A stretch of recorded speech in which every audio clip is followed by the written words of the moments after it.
When you combine the dream come true of being a dad with the dream to be of entrepreneurship, you're presented with a world of possibilities along with a world of challenges. Join Joel Lewis as he interviews successful entrepreneur dads sharing how they made it work from the start. This is Startup Dad HQ.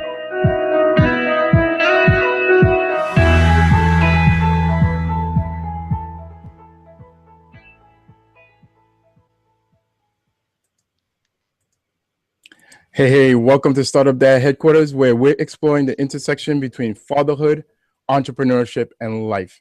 And today, Startup Dads, I'm really excited to have another expert guest onto the show.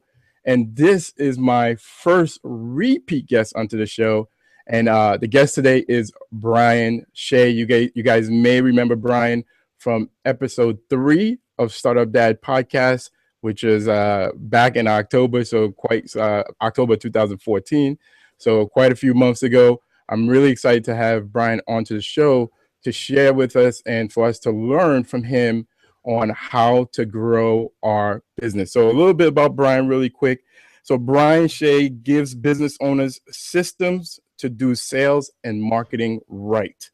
Brian looks at it this way: you can't build a healthy business when you're scrambling from task to task. That's why he helps you put the sales and marketing systems in place to efficiently land more clients and grow. So we're going to be talking all about that in terms of growing your business and putting systems in place. And with my engineering background, I'm all about putting systems in place to make life easier. And as a startup dad, if you don't have the systems in place, you're going to waste a lot of time. So we're looking to really get a lot of tips and knowledge from Brian. So let's bring him on to the show. Brian, welcome to Startup Dad Headquarters. We're really happy to have you on as my first repeat guest. Yeah, first repeat guest. I'm so excited. I also have to say, as a quick aside, always honored to be here. I had a blast on episode 3, and I'm so glad also that I beat our mutual friend Mike Bruni on as the first repeat guest, so I'm super excited. Nice, awesome. So, Brian, I told the audience a little bit about you. Let us know a little bit more about what you have going on, and then we'll get into the interview. Yeah, sure. So I started my business. It's called Shea Consulting, LLC, and I started it in 2012, so about 3 years ago. And the idea back then was really the reason why I left my corporate job and started a business was it was really around this idea of freedom, right? Like people talk about your why, what's your why? And for me, it was freedom. It was I wanted to work for myself. And as I did more and more work, I did work for large corporate clients and small businesses, and I found I was most passionate about helping other small businesses because they were also looking for that freedom. They were looking for freedom from having a boss and a job, and they loved running their own business. And I found early on when we talked about freedom, the idea of money came up a lot, right? They were small business owners, and the idea was, I need enough money coming in the door so I can pay my bills, so I can keep this business going, right? And what I found, the more businesses I worked with, especially more established small businesses, was this idea of freedom. It was about money, but it was also about time. So what I ran into was business owners that we think about being stuck in a job. Yeah. And I found there was a lot of business owners that were stuck in their business, right? They were stretched, or their teams were stretched, doing all this work that they didn't necessarily want to be doing. They were doing stuff that they hadn't envisioned doing when they started their business. They were doing a lot of like manual marketing stuff, all the blocking and tackling of running a business. And I found that this idea of freedom wasn't just about bringing enough money in, to pay the bills and to get financial freedom, but it was also about putting processes in place and systems in place so they really had the time that they needed to really feel that sense of freedom. So that's really kind of the centering idea of everything that I do in my business. We talk a lot about processes and systems and stuff like that, which is relatively boring stuff, but really the idea is you put that stuff in place so you can build that healthy, sustainable business that you want. Yeah, nice. And so before we dive into the details and we start to pick your brain on how we could implement some of these into our businesses, time, I love that you brought up freedom, not in terms of just money, but in terms of time as well. And as a startup dad, time is very, very precious. And in most cases, it's more precious than actual money, right? The time to be able to spend with your family, the time that you're able to do the things that you love. So we definitely want to be able to implement systems into our business. So tell us, how exactly do you go about, so let's say you just meet a new client. How do you start to engage with them? What are the things you do to try to see if there's a right fit? Sure. Yeah. So the first thing I should say is the types of businesses that I work with are, there's kind of a few like high level criteria. One is I really focus on professional services businesses. So specifically, coaching practices, consulting practices, marketing agencies. Increasingly, I'm working with training companies that go into other companies and train their staff. I work with companies like that. And one of the key things about companies like this is they're really focused on a relatively small number of sort of high touch, high value consulting projects. So this is contrasted by like product companies that are trying to sell like a high volume of a particular product. I'm really focused on services businesses that do kind of high touch consulting work with their clients. So that's really the big thing. I mean, a lot of the things that I talk about are applicable to a lot of businesses, but just for the idea of focus for my own business, that's really who it's about. And what I focus on when I talk with clients, what I say is there's sort of 3 steps that we focus on. The first thing is strategy, right? Before we do any kind of thinking about systems or process or any kind of implementation, it's really about strategy. What's your goal for your business? Who's your ideal client? Where do you find them? What's your brand? How do you convert them? Those types of questions. And generally, the businesses that I work with have a good handle on those items, who their ideal client persona is, their brand, all that stuff. But going through those things in a very kind of methodological way or methodical way provides a nice like groundwork for the stuff that we're doing after the fact. So once we go through strategy, the second thing we focus on is really looking at content. So people are sometimes sort of surprised like that content is the second step, but what I talk to my clients about is you have customers or you have clients, prospects that you work with, and there's a certain sales cycle, let's call it, that they go through, from them not knowing you to them knowing you to them liking you to them trusting you to them trying something out from you to buying from you, to hopefully being a repeat customer to referring you. And there's a whole life cycle or process that they go through, and the way that we look at helping people through that process or leading them through that process is with the content that you produce. And that content can take all kinds of forms, whether it's videos, podcast, content produced on social media or a blog, or even speaking engagements or webinars. Those things produce the information that help people get through that life cycle. So that's kind of the second step. Number 1 is strategy. Number 2 is content. And then number 3 is systems. So the systems put kind of the framework, the framework in place to help people, to help business owners execute that strategy and produce that content and get people through that life cycle in a very efficient, very sustainable way. Right. Nice. So you talked about before we launched the interview, we talked about the crisis that's killing small businesses. Can you elaborate a little bit more about that? Sure. Yeah. What I found is that one idea that a book that I think your guests would love is a book by Charlie Gilkey called The Small Business Life Cycle. And I know you know it. I know it. We've talked about it a lot. And it talks about 4 stages of owning a small business. Number 1, actually calls it stage 0, is the aspirational stage. And this is really the classic example is the person who's in their 9 to 5 and they're looking ahead. Man, it would be great to start a business. They haven't, made the leap or even yet, but they're saying, man, that would be great. And a lot of times people in that stage are looking towards the leap, right? The leap from 9 to 5 to owning a business, which is a huge milestone, obviously, in owning a business. You can't own a business if you don't make the leap, right? But what I found is it's almost like owning a small business. There are multiple stages and multiple leaps you need to make, or multiple milestones you need to get through. And I found that once businesses, made the leap, for that first year, a lot of times they're just running on adrenaline. It's so exciting. It's so new. Having that new freedom, working with clients for the first time is just amazing. But then after that first year, it's like there's another milestone or another leap. And that's just dealing with just all the stuff.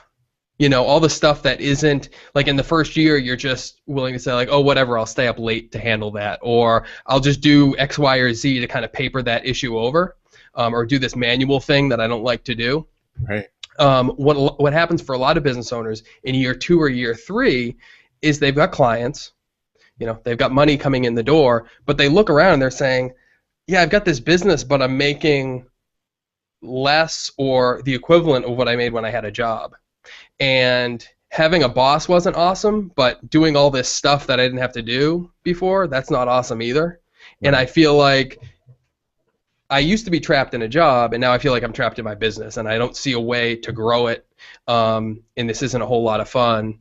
And people start, either selling their businesses or closing them and going back to get their job, whereas they had this vision of, I'm going to do this forever.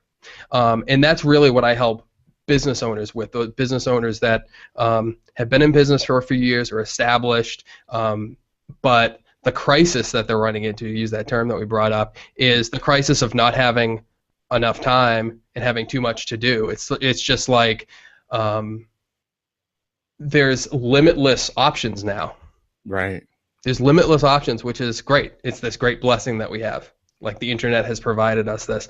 But the flip side of it is, if you don't have a strategy in place to know what works and to know what doesn't for your particular business, you're just always scrambling to the next thing.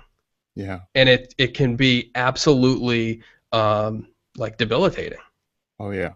I love that you brought that up, because and Charlie's book is amazing, and talking about that life cycle and stage 0 to stage 1, and I like how you put it in terms of you're going through multiple leaps. Yep. And and I feel I recently took the leap about 40 days ago, and I'm in that stage of, oh yeah, I have all this time, right? I should have more time. Or I feel like I have more time, but then it's like, how much time do I spend on marketing? How much time do I spend on social media? How much time do I spend on editing just this podcast alone? Right. Almost an hour episode. How much time do I spend on all of that stuff? And in the back of your mind, that you should be outsourcing, right? Mm-hmm. Should be, I don't want to do this. Like I love doing the conversations, I love doing the interviews, but then to sit down and actually edit the interviews, no, I don't really want to do that. Right. So, yeah, and it's hard. Yeah, and I was gonna say, sorry to interrupt you, but it's hard to outsourcing is harder than people think. Like people think, oh, I'll just go on Odesk. Oh, just go on Odesk, and there's so many resources there to edit or to do graphic design or do this or that. But a big part of it is just figuring out like what's the right stuff that I need to outsource, number one. And then number two, this is where the process engineering comes in, which I know you're familiar with and I'm familiar with. I work with clients on it, is figuring out, like, writing down the steps that you go through. Like, to take your podcast as an example. Like, look at the process to produce one episode of Startup Dad Headquarters. From booking a guest, to interviewing the guest, to editing it, to putting the script in place that you put up on the website. There's a whole process in place there. And if that's not laid out in an organized way, like outsourcing can kill you because you spend forever managing the person that you hired. You know, you're like, oh, this is so great. This person is, you know, $10 an hour, whatever, the $15 an hour. Oh, it's so great. It's so much cheaper than what I would, you know.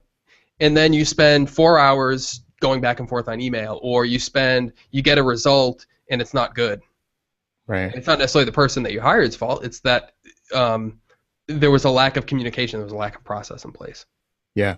Now I know your clients typically have, you know, they have their marketing budget, they have their all their budgets basically identified. But let's take it down to you know, a smaller business owner. Sure. I know you tend to deal with like mid-sized businesses, correct?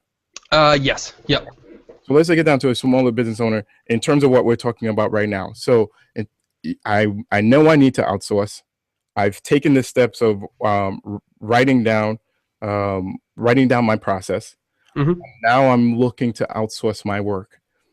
But at the same time, I don't necessarily have that budget coming in, or I don't have the money, the income coming in as quickly as I would like. How would you suggest for that small business owner to kind of get over I don't know if get over is the right word, but deal with the challenge of I have to spend this money to free up my time so I can make more money? Yeah, so a couple of things that I'll say is we talked about you know, we just said like I work with medium-sized businesses. And one thing to keep in mind is like these terms small business, medium-sized business are so, as you know, so like varying. Like, you know, people would say, oh yeah, small businesses, you know, tons of different definitions, but less than, you know, $50 million in revenue. You know what I mean? So what we're talking about, like in the example you just mentioned, is like the solopreneur, that generally the size of, just so you know, the size of businesses that I work with will be, you know, 10 employees, 20 employees, 50 employees. But in the example of talking with like the solopreneur, you brought up a great example, right? Which is I'm a solo business owner. Let's say I'm a graphic designer. Right, and I'm doing, let's say I'm a graphic designer and I got a podcast, and I'm spending 5 or 10 hours a week editing the podcast. Mm-hmm. And they say, you know, I don't have a whole lot of cash flow here going on. I don't have a lot of cash flow going on to be able to pay somebody to do the editing. A couple things come to mind. Number one is thinking about that 10 hours that you're spending doing the editing versus getting new business. That's the biggest thing. Like early on in my business, I used to think to myself, man, like if I save this $500, you know, that's money that I can save and put away for, you know, a rainy day, or put it away for next month if it's slower the month after. And what I found is, you know, taking that 10 hours or whatever and investing it smartly in marketing allowed me to get more clients in the future, right? And that was so much bigger than the $500 that I'd save, right? Because it's like, oh man, if I can get a new client, and that, you know, and that person can, you know, we can start working together 60 days from now or 90 days from now, that's so much more value than kind of hoarding that small amount of money. Because $500 is, you know, nothing to sneeze at, but it's not. You can't grow that way, and it's not really sustainable. Mm-hmm. So that's one idea. The second idea is the objection that I sometimes hear from people is like, well, yeah, the 10 hours that I'd spend, how do I know it's going to work? Mm-hmm. Right? Like, how do I know that the 10 hours that I spend on marketing, like, what if it doesn't work? And I feel like now we're starting to get, now it's time to start to kind of pick apart the tangle there, because those are two different issues, right? Like, if your marketing isn't working, right? Like, if you're spending time, if you take 10 hours of your time invested in marketing and you don't know what results you're getting from that, like, that's an issue in and of itself, and that's really the core issue here. And that's what one of the things that I work with clients a lot is look at marketing as a system, right? Like, if you invest a certain amount of resources, whether it be your time if you're a solopreneur, or money, or your people's time if you're a slightly larger business, you need to know the return that you're getting from that. And if you're not, it's just not sustainable. Like that's where the scramble comes from. Okay. That's where that scramble comes from, because people are like, I'll just do everything. I'll just do everything. Yeah. And they just can't do that over time. Yeah. One of the things that I see a lot with professional services companies, one example that's come up a lot is businesses will find that they're getting great results from like live in-person events. For example, speaking at conferences or holding like educational meetups for their target audience. And they'll be getting all this great business from that, and then they'll be doing all this other stuff. Like they'll be spending time on a blog but not really doing anything with the content, or spending a lot of time online but not really having a clear goal. And they're doing those things because they feel like they have to. I have to be doing those things.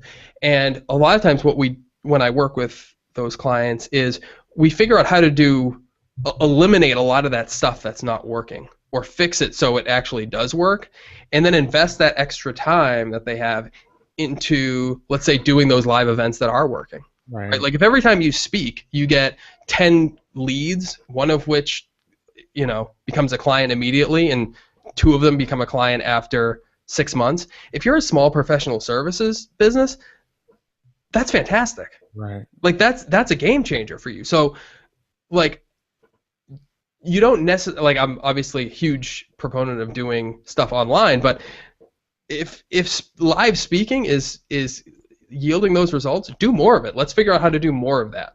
Right. And have your online efforts and your content production support that, rather than feeling like you're getting spread too thin. Yeah, I love that, because I think what you're basically saying is that if you have a foundation that is offline, right, where you're bringing in consistent, you're getting, I don't know, based on your example, what was that? Probably like 10%, 20% return every time you speak. Continue doing that. Maybe do more of that. Yep.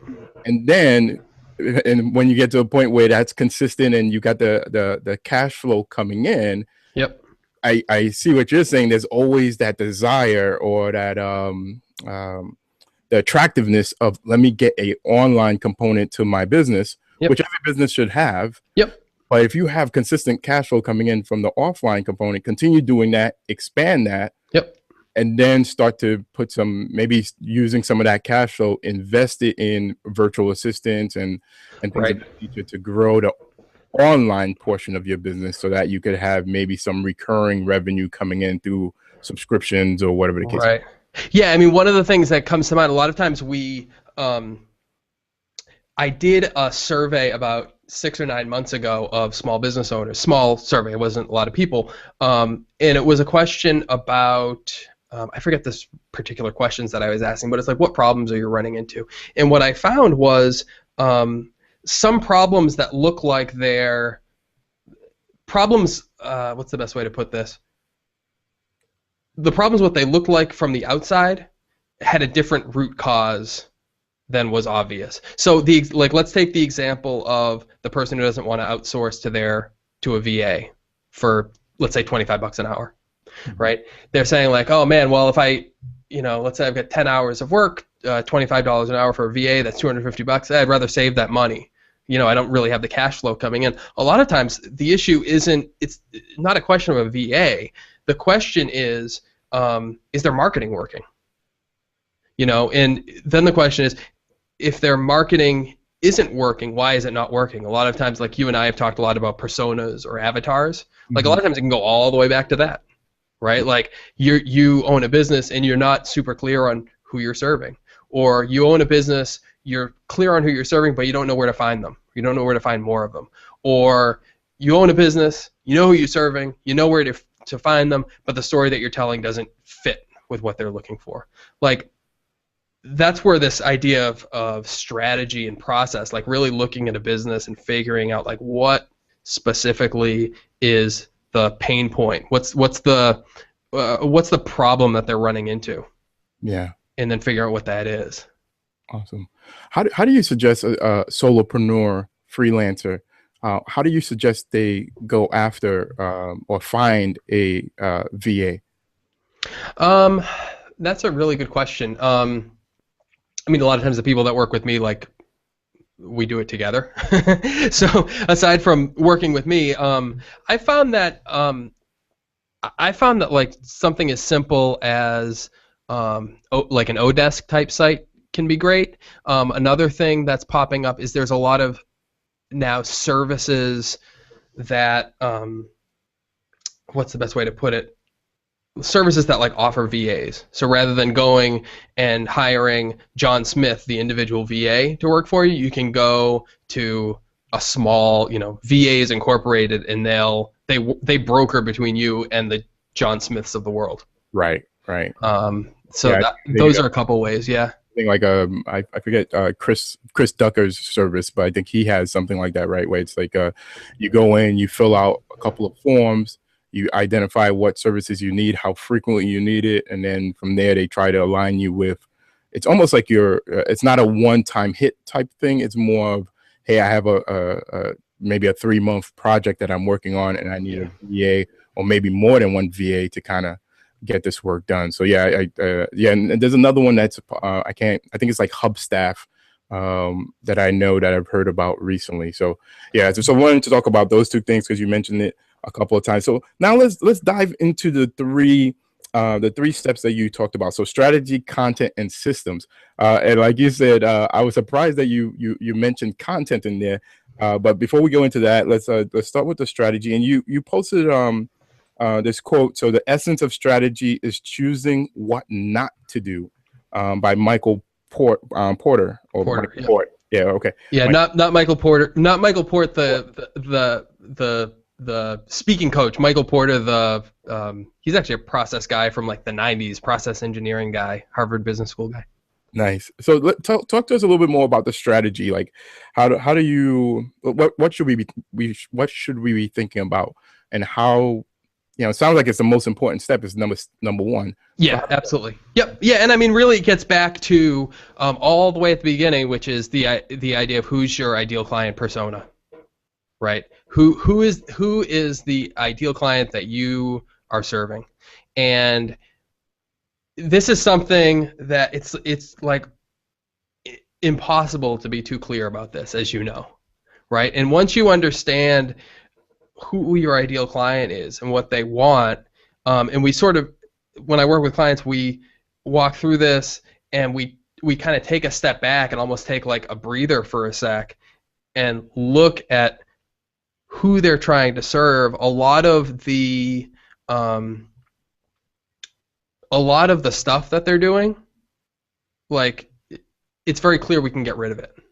Again, to use the example of the the professional services company that has a great speaking deck that they give to certain conferences, and they get business from that, from those speaking engagements, they get leads. When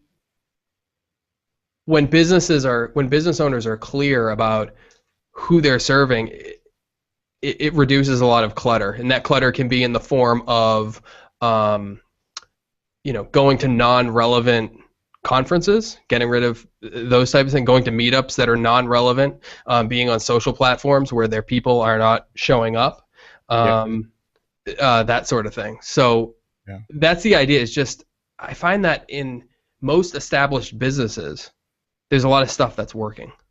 Right. That's why they're established, right? They've been in business for a while. Like, if nothing was working, they wouldn't be in business, right? So what we find is we sort of look at everything that they're doing, and it always seems like there's some stuff that's effective, and then there's some stuff that's not effective. And a lot of times, like 50% of it is just getting rid of the stuff that isn't effective and helping them double down on the stuff that is.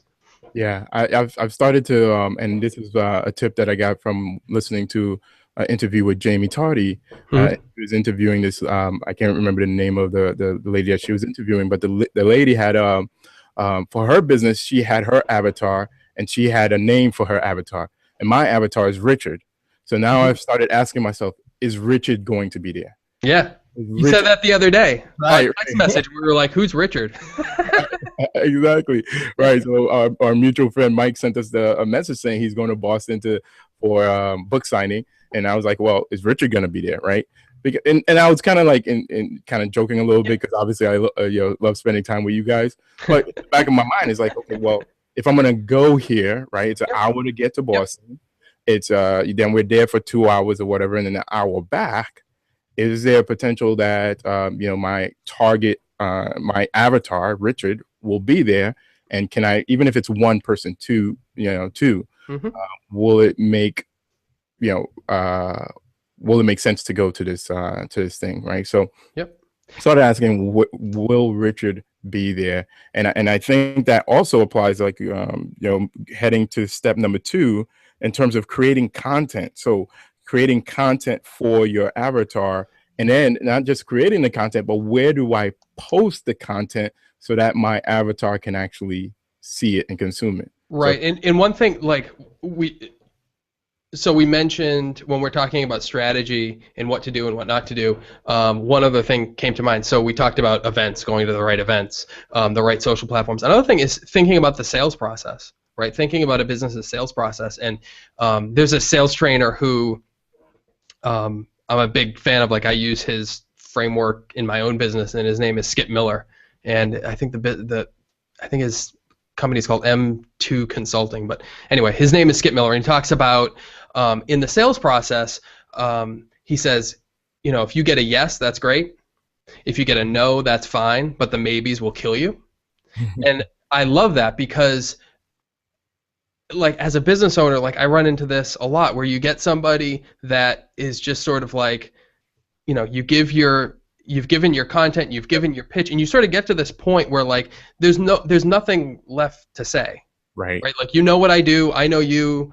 Do you think this is a fit? And the maybes, like, when you're just in this cycle of continuing to follow up, maybe scheduling another meeting, sort of spending bandwidth on that, like mental energy on that, or your sales team is spending energy on it. You need a yes or a no, and a no is fine, or a no can be no for now. Let's check in 6 months. Right. But to spend time on maybes is a killer. One, and the second thing is spending time in your sales process on people that are not a right fit. Right. Mm-hmm. So somebody could reach out to you, and like for me, right? Like I said, I work with established businesses of a certain size, right? If somebody reaches out to me who just started their business or is just ready to make the leap and says, I want to get a lot more efficient with, how I produce content, there's a lot of things that I could work with that person on, I'm sure, but it's probably not an ideal fit. It's not an ideal fit for me, and it's not an ideal fit for them. And spending time in the sales process or taking on a project like that is a huge example of something we probably shouldn't do.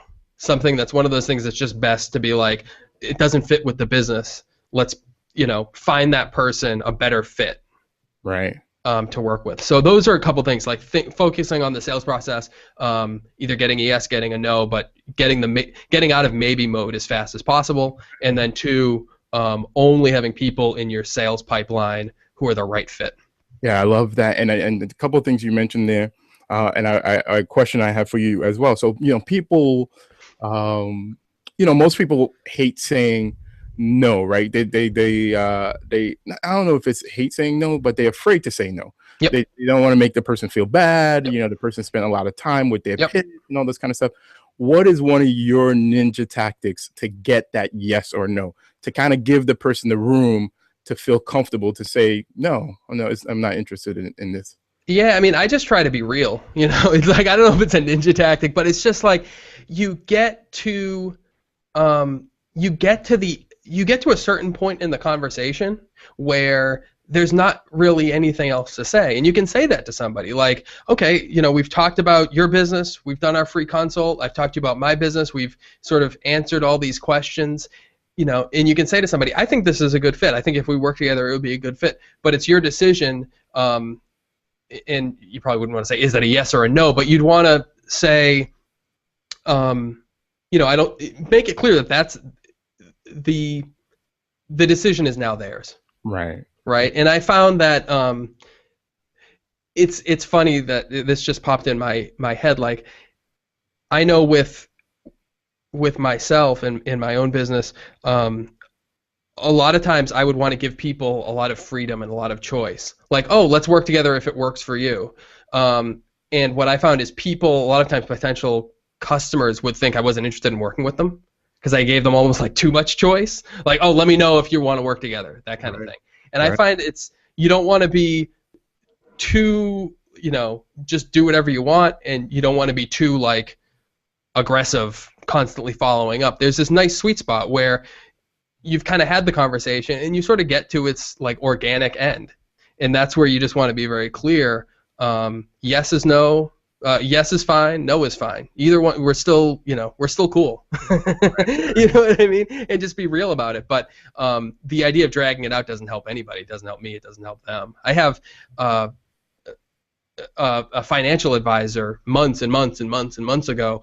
I was introduced to her, and she has been following up with me about her services. And a couple conversations ago, I just said to her, like I'm not really interested, and I'm not your ideal client. Mm-hmm. And I said no. And she keeps following up, and it's not that I'm not thrilled that she keeps following up, but I don't mind that so much. But I'm looking at her and I'm kind of saying, like, you're wasting your own time. Mm-hmm. You know what I mean? Like, you're wasting resources trying to convert me. And your time would be much better spent finding somebody else or just taking a coffee break, because you know what I mean? Like, it's just not gonna happen, And that's the sort of thing where we get so invested in closing a particular prospect, where I find just having a little bit of distance from it and saying, like, is this person really a good fit? If they are, lay out the value proposition and just be very clear that it's their choice and give them the opportunity to make that choice. And if it's not, move on.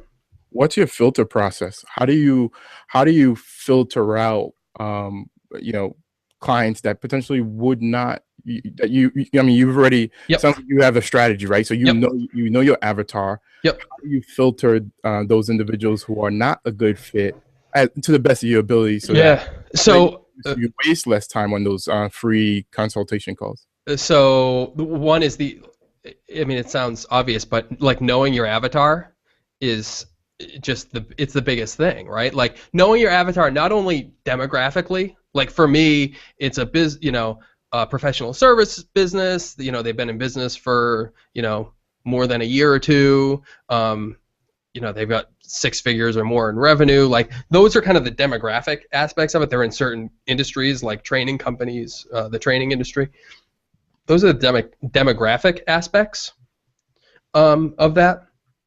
But the other piece of it is the psychographic aspects of it. There are businesses, as you know, that are, they're focused on get rich quick type of stuff, right? Mm-hmm. That's not the type of business that I work with. Everything that we talk about is set up for businesses that are long term, that want to build trust with their audience, really authentic trust. So being really clear about both the demographic aspects and the psychographic aspects are huge, right? So if I talk to somebody and they're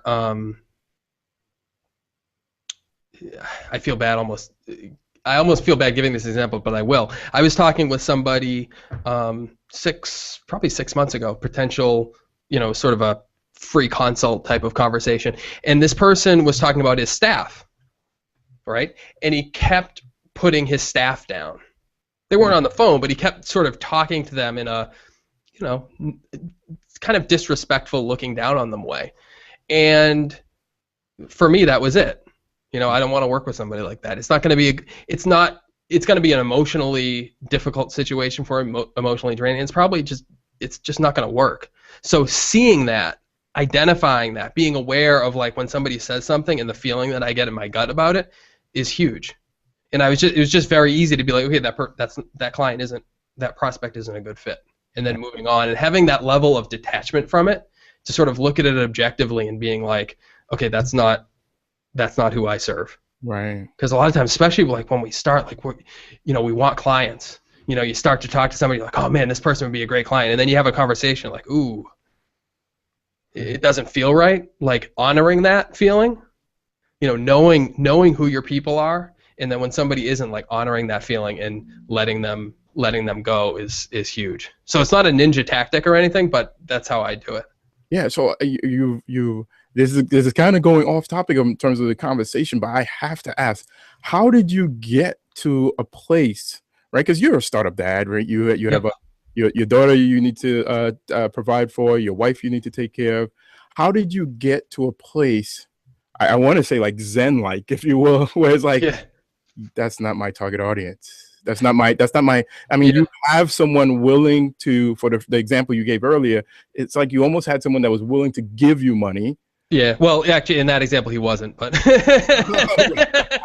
it was very early in the process. Not this one, not this one, but the one before. I forget the exact example you gave, but it was like, and maybe it wasn't an actual client, maybe you were just kind of using an example. But you have someone that's willing to give you money, but you know that they just want to work on content, or they just want to work on. Okay, gotcha. And it's like, that's not what I do. Like, how do you get to a place where it's like, my energy is not going to vibe well with this, with the recent example you just mentioned. My energy is not going to vibe well with this guy, and I just not going to take his money. Right. So there's a few answers to that. So one is, sometimes you run into projects that aren't a good fit, and you look at them and you're like, if I do this project, like you and I were talking about, like the $500 project, for example, like $500, like, again, nothing to sneeze at. It's great to get a check for $500, but if you look at that project and you're like, man, I've worked with clients like that before, and here's what happens. I get $500, but it takes me 3 times. It always seems to take me like 3 times as long as I think, and the person never seems to be 100% happy, and I always leave drained, and I have to put all this stuff on the shelf while I work on this project, right? Like, that's a project that you see that coming down the road, and you just try to find a better fit for that person. That's not one you want to take on. Or if you run into the person who, for example, the gentleman that I spoke to who was speaking down about his staff, right? Like, that's going to be a real values conflict for him. That's a tough one to take on. There are other examples where, like I told you, I worked with larger companies in the past. Right now, super large companies, that's not who I'm going after. That's not who I'm targeting. But there will be times somebody will reach out to me and say, like, hey, I've got this project. Are you interested in it? And those can be very lucrative projects that help with cash flow. Mm-hmm. That's a type of project where I can be smart and say, okay, this isn't the ideal client for me, but I've got availability and I can use the cash flow, so I'll take that project. What I find is really important for me and for other clients is, just because you take a project doesn't mean you have to, like, update your website with that information. Do you know what I mean? Like, your branding doesn't need to change. What I find is a client, somebody will, like, I've done a lot of work with Infusionsoft, right? Right. That's one of the services that I offer. A larger client could come to me with a Salesforce.com project, and I can do that, and that can be a successful project for them and for me. It doesn't mean I'm going to change my service offerings to include Salesforce.com now. Like, I can still be crystal clear about who I'm serving, even if I take something that I consciously know is outside of that box, because for that particular project, it's a good fit, even though a year down the road you don't expect to be doing more of those types of projects. Right. And I love that you brought that up, and I'm saying that a lot because you're really dropping some serious knowledge here. And the way I think about it is, you have your avatar, right? So for me, my avatar is Richard, right? Yep. And it's a dad. He has 2 kids. He's working a 9 to 5. He's trying to start his own business. And so that he could have more freedom in terms of spending time with his family and being present in his children's lives. Mm-hmm. Am I saying no to moms? No. If I have a mom who's in the exact same situation, 2 kids, working 9 to 5, and she wants to start her own business, absolutely, I can help you, right? But being crystal clear, I'm not going to change my my website. I'm not going to make any major changes to now all inclusively include mom and dads. But I'm gonna keep it the way it is. But I'm gonna help that mom, right? Because she was able to still connect with my message Yep. And all she had to do is see, hey, I'm not Richard, but I'm Diane, right, or whatever. Right. But Right. I'm still I love the message that Joel is putting out. I'm loving the content that Joel is putting Yes. out. Yep. I've known him, liked him, and trust him. So now I'm going to use his services. Yeah. Or you worked for years at Intel, right? Yeah. So if somebody, a company looked at what you're doing and said, wow, Joel has built this amazing platform on the web for his podcast. We're trying to build a podcast. Why don't we hire Joel to do that? That's not what you do. That's not what Startup Dad is about. But that might be a project where you look at it and you say, they've got budget. I can do the project for them. I'm the best solution for what they're trying to do. Let's work together. It's not like tomorrow you're going to like update the Startup Dad services page to say we set up online platforms for companies. Right. But that might be a good fit for you. So it's like, I was laughing when you said like the Zen-like thing, because it's like I'm thrilled that I like give that impression, but it's like it's almost like you've been through so many of the non-ideal projects that like the idea of signing somebody up quick, like it feels good. It feels like, oh nice, you get some money on the books, but then it almost like costs you more. Yeah. So it just doesn't work. You know what I mean? I think it's important what you just said in terms of, I like to quote, the journey of 1,000 miles begins with a single step. Mm-hmm. You've been on that journey and you've had those bad clients or maybe non-ideal non-ideal clients, and you've been able to figure out. And I think that's very important to be able to, and I don't know what your system is in terms of taking the time in your day or your week or at the end of the project to kind of reflect on that project and say, you know what, it did bring money in, but after looking at everything, looking at the amount of energy exerted and the amount of money that came in, it doesn't really add up, and this is not my ideal. Right. Yeah, and are these the people? I found like a huge thing. Well, you and I have talked about this too. Is like I'm a huge fan of the lean startup and the lean startup stuff, but what I found, when I see successful business owners, what I see is almost this like commitment to a certain audience or a certain community. And it's almost like they're like hanging out in this community for years, even when like it's not quite working. Mm-hmm. And there's this, and I feel like sometimes, like to sort of close the loop on the lean startup thing, like I feel like sometimes, not like that's what Eric Ries was trying to get us to do, but it's almost like we try an experiment and it doesn't work, and then we move on. And sometimes the trick isn't the right validation. Sometimes it's just the stubbornness or the stick-to-itness to like just hang out. Persevering, yeah, exactly. But what I was going to say is there's this great Seth Godin quote from his startup school thing, mm-hmm. Startup School podcast, where he says something to the effect of, when you start out, wherever you are in your business, like you can't see the end. You can't see, you might have a vision of where you want to go, but you can't quite see it. And the key is to just continuing to interact with people and getting somewhere. Mm-hmm. You don't know where exactly that's going to be, but if you can keep having interactions, keep building trust with people, and keep the lights on, like it's going to get you somewhere. If you can't pay the bills, you can't keep playing. But right. If there's sort of a balance there between making enough money but also investing in relationships. If you're doing one and not the other, you're going to be in trouble, right? Like if you're bringing in a bunch of projects but you're not building relationships, you're in trouble. And if you're just building relationships and you can't pay the bills, you're gonna have to close your business eventually. Right. But I love that idea of Seth Godin of like realizing that it's you don't know where it's going to end, but can you keep on playing? Yeah. Yeah, wow, Brian, I could continue talking to you about this, but we have to get the wheels back on the track here. So in terms of, so in terms of content, so your step 2 was content. How do you, what do you do with the content? Sure.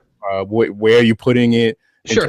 Media and stuff like that. Yeah, so real quick, like, and we can fly through, like, I know we've got a certain amount of time here. We can fly through the content and the process stuff. I think the strategy is the most interesting topic, so we spent the most time on that. But the idea of content is, it sort of goes hand in hand with the idea of the customer life cycle.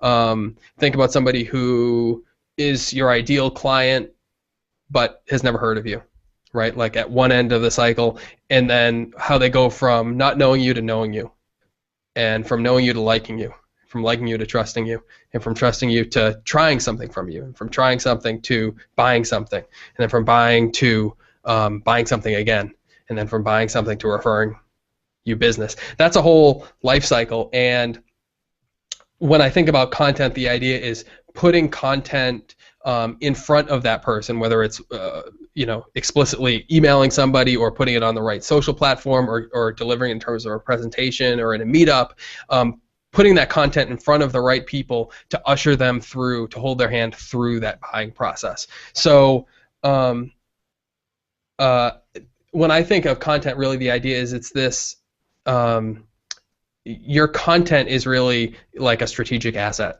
It's really something that you're building. People a lot of times when they think of content, they think of like putting content on a social platform or putting a blog up. And I think of a blog or a social platform or a presentation where you deliver it. That's sort of like the channel that you're putting it out, and that goes back to the persona, right? Where are your people? Where are they hanging out? Where they expect when they're thinking about buying marketing services, or when they're having a pain point about they're spread too thin. When they're having that idea, that's where I want to be. Right? But the idea of content is almost separate from that. It's thinking about what their problem is and how can I add value to solve that. Nice. Right. So really, to answer your question about where to put it, it goes back to who the ideal client is. So with your customers, your clients, you work with. Sounds like you work with. Okay, who's your ideal client? What's their pain point? What are the different phases they're in, and then I'm assuming you build out like a content calendar? Calendar, yep. Okay. Yep, content strategy, content calendar, yep. Okay.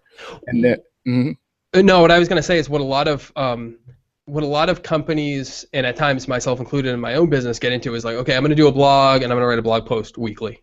And then their blog goes out on Wednesday. On Tuesday afternoon, they're scrambling to write something. We've all been there, right? But the idea with the content calendar is to think like, okay, for the next 12 months, right? You think about who your ideal client is. What problem am I solving for them? And how can I produce content that helps them solve that and answers questions that they have, helps them where they are, right? And then think about that again as like this idea of a long-term asset, right? And not just throwing out last-minute blog posts or last-minute posts on Twitter, but really thinking about that content as an asset and then planning out where it's going to go so it gets in front of the right people. Nice. So now you got the content, you have it built out, you start to pump out that content.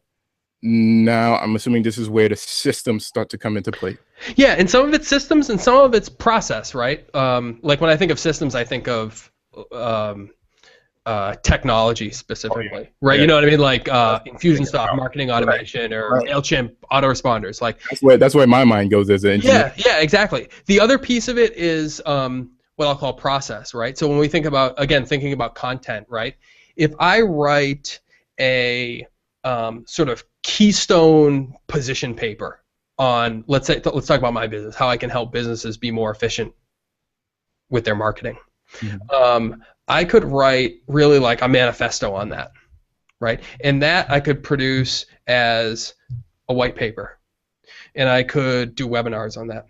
And I could record a webinar so I could send that to somebody. And I could write blog posts. I could put stuff on LinkedIn about that. I could do a workbook about that so business owners can take that and can do some kind of do-it-yourself type stuff. Basically, the idea is you take that one concept and you reuse it across multiple formats. Mm-hmm.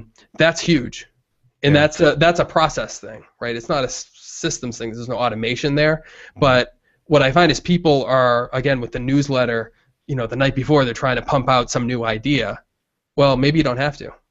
Maybe you've got this one idea and you're just able to reuse it in a lot of different formats. Maybe you've got a 20-page ebook and that ebook becomes 6 different blog posts. And maybe those 6 different blog posts become a course, a short course that you give new people that sign up to your newsletter, where they get every few days they get it, or every week they get a new piece of that course. Yeah. And the idea is you're taking the business that I work with are thought leaders.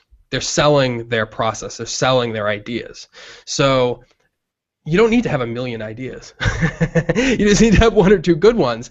So take those one or two good ones, polish them, reuse them, make them really good, so you don't have to keep coming up with new ideas, because quite frankly, we've only got a limited number of great ideas. And then put a system in place where you're not scrambling all the time to get those out.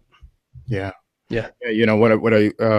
What I've seen a lot, and a lot of the startup dads that I've had on the show have talked about is they've written a blog post, right? Let's say they've been writing blog posts for a number of weeks, months, even years, and then they wrote a blog post that went viral.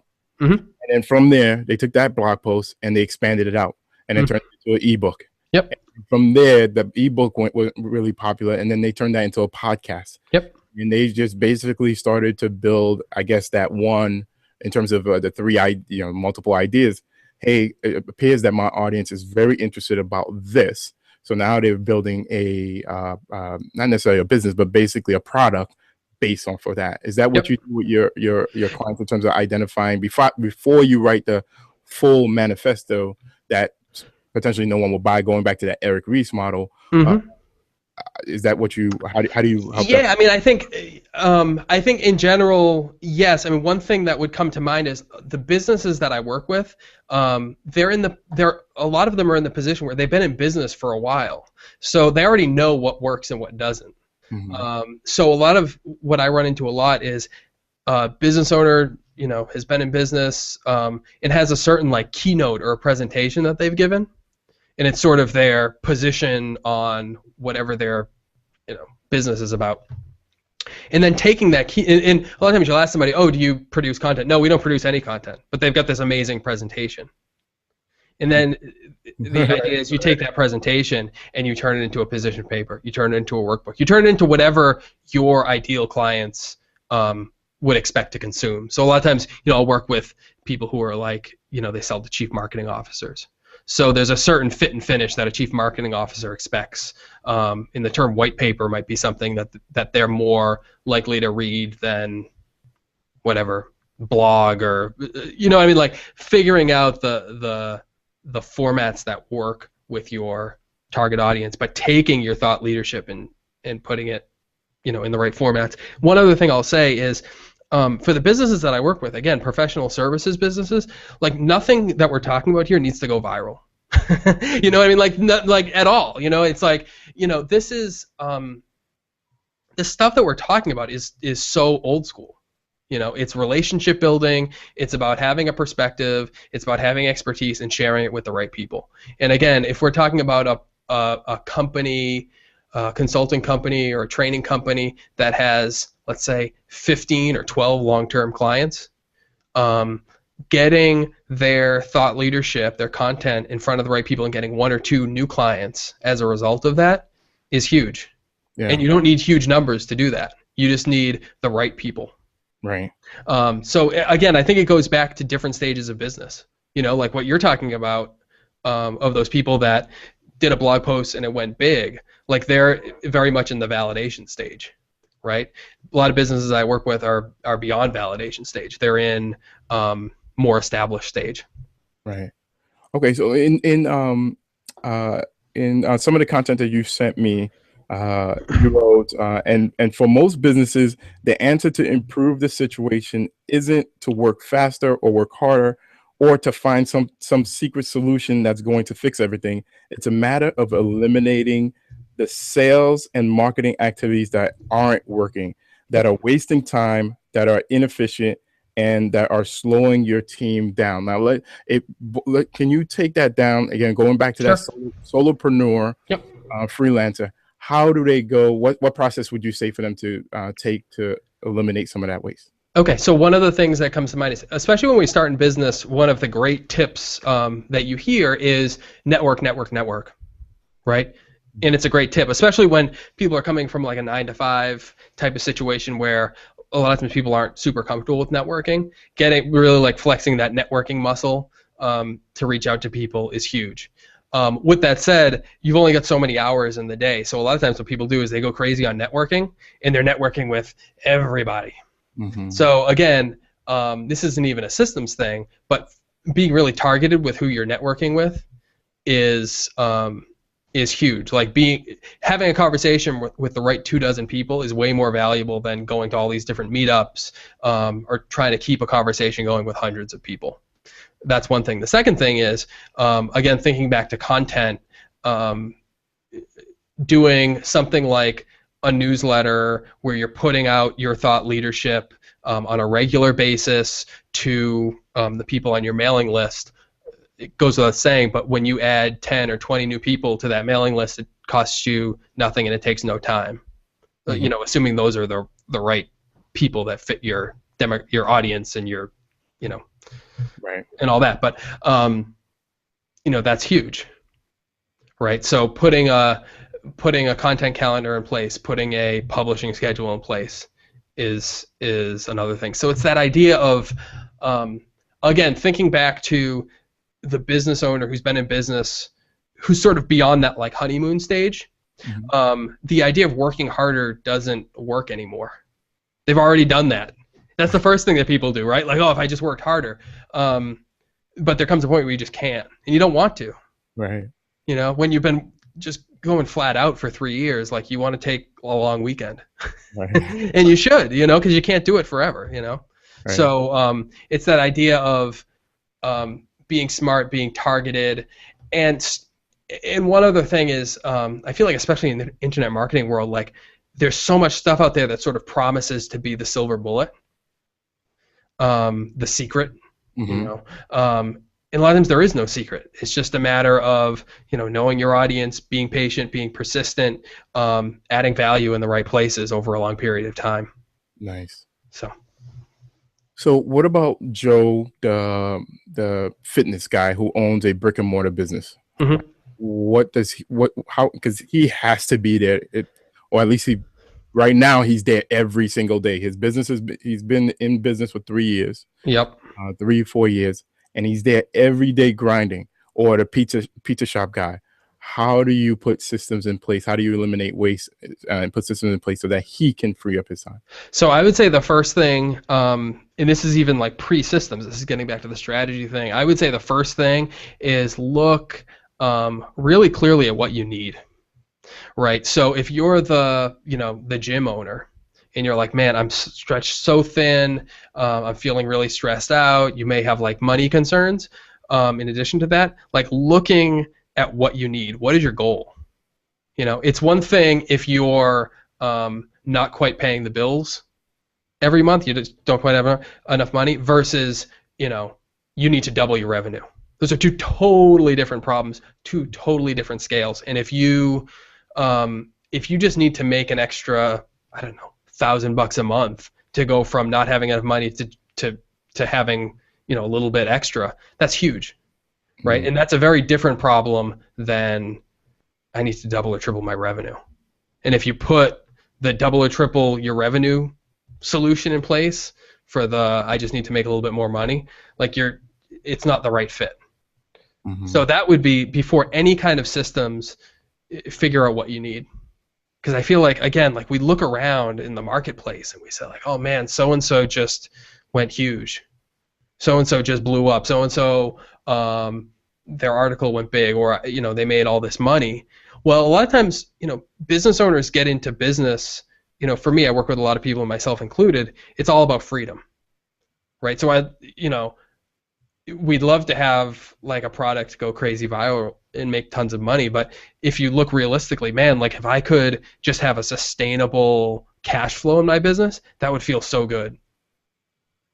Right? So figuring out, prioritize that and do that first. Nice. And focus on that. And then really the systems stuff you can kind of figure out from there. Awesome. Well, Brian, we're running out of time. Actually, we are out of time right now. Tell us a little bit more about. Actually, real quickly, tell us a little bit more about Infusionsoft, and maybe options for the solopreneur, freelancer, and then we'll say goodbye.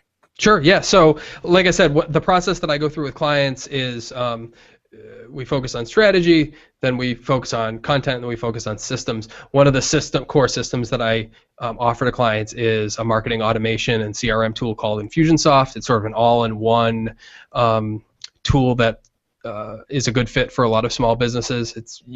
Some people have described it as it's like a CRM, like contactually, plus an email marketing tool like MailChimp, all in one place, all on steroids, and awesome. And like I said, that's one of the systems I offer to my clients. So that's what Infusionsoft is, and that's where it fits in my business and for my clients. Really, it's that strategy, content, and systems. It's really one of the core systems that I offer.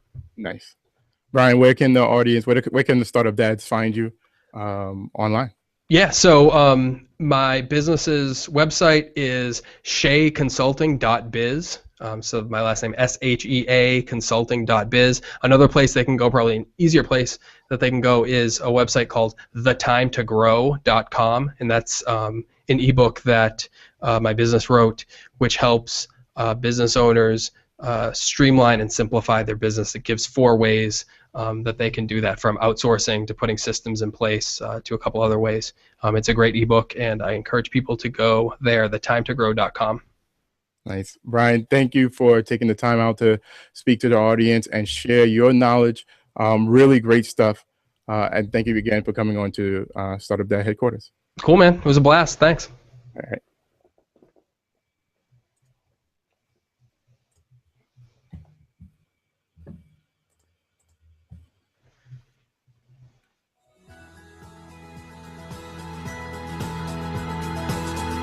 Hey Startup Dads, take the next step right now and download your free guide called 9 Apps Every Startup Dad Should Have in His Toolbox. It's only available at StartupDadHQ.com/free gift. Again, that's StartupDadHQ.com/free gift. So go download it now, and we'll see you next time on Startup Dad HQ.